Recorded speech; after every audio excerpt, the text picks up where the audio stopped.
সারা দেশে ছাত্র জনতার গণঅভ্যুত্থানে হাসিনা সরকারের পতনের পর নানা মহলে ব্যাপক আলোচনায় সামিল হয়েছিল এবার স্বস্তি ফিরবে নিত্য প্রয়োজনীয় দ্রব্যমূল্যের বাজারে। কিন্তু বর্তমান সরকারের ৩ মাস অতিক্রম হয়ে গেলেও এখনও স্বস্তি ফেরেনি নিম্ন আয় এবং মধ্যবিত্ত পরিবারের মধ্যে। তবে কবে নাগাদ নিয়ন্ত্রণে আসবে বাজার পরিস্থিতি, সেটা নিয়ে হাজার প্রশ্ন জনমনে।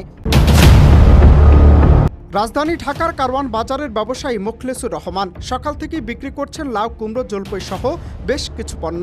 তবে স্বস্তি নেই তার মনেও। বলছেন, যেই মূল্যে পণ্য ক্রয় করছেন সেই দামে ক্রয় করতে ইচ্ছুক নয় ক্রেতাগণ। দীর্ঘ এক সপ্তাহ যাবৎ আমরা যে মালামাল কিনতাম এখন বর্তমানে এই দামই আছে।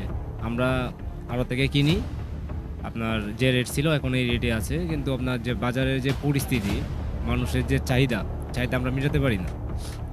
ওরা যে দাম বলে এই দাম আমরা কিনতেও পারি না বা বেচতে পারি না, একটু কষ্ট হয় বেচা কেনা করতে। তবে চড়া দামে পণ্য ক্রয় করে বিক্রি এখন অসাধ্য হয়ে পড়ছে বলে জানান কয়েকজন বিক্রেতা। বলছেন, শীত মৌসুমে কমতে পারে পণ্য মূল্য। ভাই আগের সে মূল্য বাড়ছে। এই যে জলপাইটা কিনতাম 45 টাকা, আজকে কিনছি 52 টাকা। কেজিতে কত বাড়ছে? 60 টাকা। এখন 60 টাকা যে বাড়ছে, এখন যদি কাস্টমারের আমরা 60 টাকা দাম চাই, তো মনে করেন দৌড় উঠে থাকে। আমরা যে সাধারণ যারা ব্যবসায়ীতে আছি, এরা মনে করেন হিমচি প্রতিদিনে লস লস লস। এইটা তো ভাই আমরা বলতে পারতাম না, উপরে লোকেরা কইতার বলি যে সিন্ডিকেট ঘটতেছে কিনা বিস্তারিত, মানে তারা দাম তার বলি যান। এখন সামনে আসতেছে রমজান, আমার তো মনে হইতেছে কমবে না, আরো বাড়বে।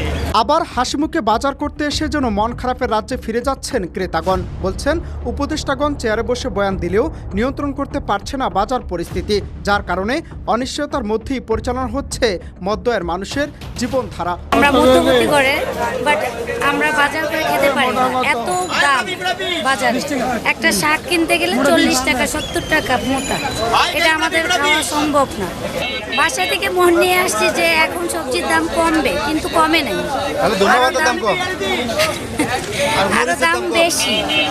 মানে আমাদের যে বাজেটের অনুযায়ী দেখা যায় অনেক আকাশ তুল্য দাম, সেটা আমরা কিনতে পারতেছি না। সরকার তো চেষ্টা করতেছে, এখন কিসের জন্য এটা হচ্ছে আমরা বুঝতে পারতেছি না। কম নাকি বা আগের চেয়ে কমে পাবো বাজার, কিন্তু এসে দেখি যে অনেক দাম, সব কিছু অনেক দাম। সিন্ডিকেটই, কারণ আসার পরে বা দাম মানে সব কমে যায়, আবার যাওয়ার পরে সেম দাম আবার দাম বেড়ে যায়, মানে ওই আসা পর্যন্তই সব কিছু। এরপর যে কোনো ব্যবস্থা, এই ব্যবস্থার কোনো ব্যবস্থা হয় না। ওনারা তো ওখানে বসে বসে ওনারা বয়ান দিচ্ছে কমবে, এটা কমবে, ওটা কিন্তু সিন্ডিকেটও তো ভেঙতে পারতেছে না। ওটা না ধরা পর্যন্ত তো কিছু করা যাবে না। বসে বসে তো আর এটা বলা যাবে না যে আমরা এটা নিয়ন্ত্রণ করবো, এটা নিয়ন্ত্রণ করবো।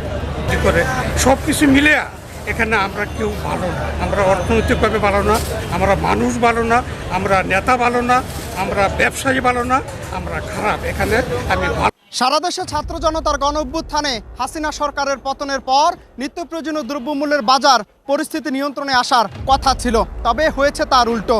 যতই সপ্তাহ এগোচ্ছে ততই নিত্য প্রয়োজনীয় বাজার মূল্যের ঊর্ধ্বগতি দেখাচ্ছে। বাজার পরিস্থিতি ঘুরে যেটা দেখলাম, কাঁচা বাজার থেকে শুরু করে মৎস্য এবং মাংসের বাজারে ব্যাপক ঊর্ধ্বগতি, যার কারণে নিম্ন এবং মধ্যআয়ের যারা মানুষ আছেন তারা ব্যাপক শঙ্কায় আছেন তাদের জীবনধারা নিয়ে। কবে নাগাদ এই নিত্য প্রয়োজনীয় দ্রব্যমূল্যের বাজারের পরিস্থিতি নিয়ন্ত্রণে আসবে সেটা নিয়ে শঙ্কায় মধ্যবিত্ত পরিবারগুলো। কারওয়ান বাজার থেকে অনন্ত হাসান মাসুদ, ঢাকা।